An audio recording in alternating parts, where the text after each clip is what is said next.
Hello everybody, welcome to another episode of Erickson TV. Curtis here with Lauren. Hey Lauren. Hey everybody. Hey Lauren, this is a big week because it's we're celebrating the 4th of July, Independence Day of the United States. That's right. Which is very exciting. It's one of my favorite holidays because we're not giving gifts, we're just celebrating Freedom Day.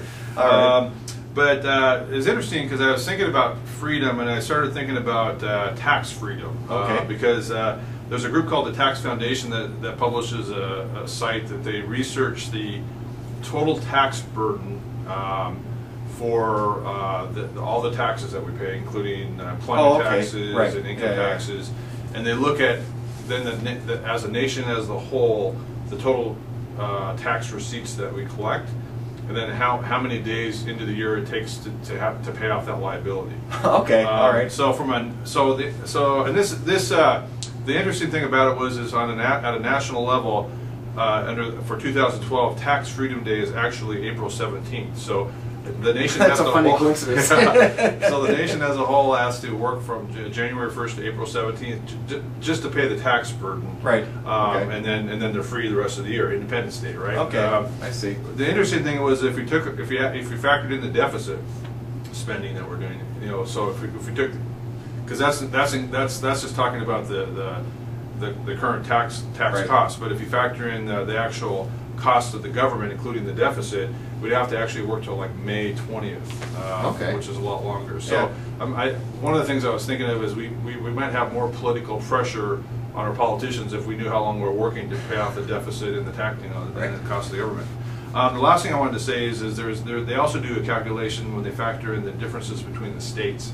So if you factor in the state taxes, including property taxes, unemployment insurance, state income tax if you're in a state like that, if you're in like a state like Washington where we have sales tax, so we factored all that in. Very interesting because I would have thought of it differently. So I'm going to put you on the spot because you haven't seen this report yet. Okay. So what do you think of like a high tax state? California. California. Okay, very great. Didn't have to think too hard about that one. Interestingly enough, California ranked 11th, meaning that they were 10 ahead of them. They're the 11th worst. Yeah. And their tax freedom day is actually April 20th. Oh, interesting. Okay. It's not that big of a difference. This is a surprising thing. Well, the worst two states are the worst three states are New York, New Jersey, and Connecticut, and those are all hovering around May 1st. Okay, that's not too surprising, I guess. But interesting, what the fourth worst was Washington State.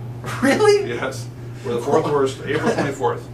Really? Because we have relatively high property taxes, we have extremely high, probably the highest sales tax rate. We also have high unemployment in labor industries and things like that. Interesting. Last but not least, we'll talk about some of the favorable states to live in that have an earlier tax freedom day. Right. And they tend to cluster around the southeast, such as Tennessee is the best one. They are March 31st. Then it goes into like Alabama and Mississippi and Louisiana. Those are the best states for tax freedom day. So not encouraging anybody from Washington to move to those states necessarily, but the takeaway from this is that taxes play a huge role in our financial lives.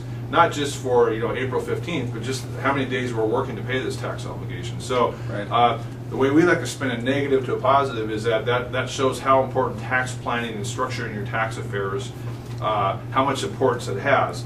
And so that's where we can come in to help you in making sure that you're structuring your business correctly for the least amount of legal taxes that you should be paying. If you're an employee, perhaps you want to look at getting into a business or maybe or investing in a rental property, whatever it is. So thank you for listening to us on this Independence Week, and we'll see you next time on Erickson TV. Bye now. See you next time.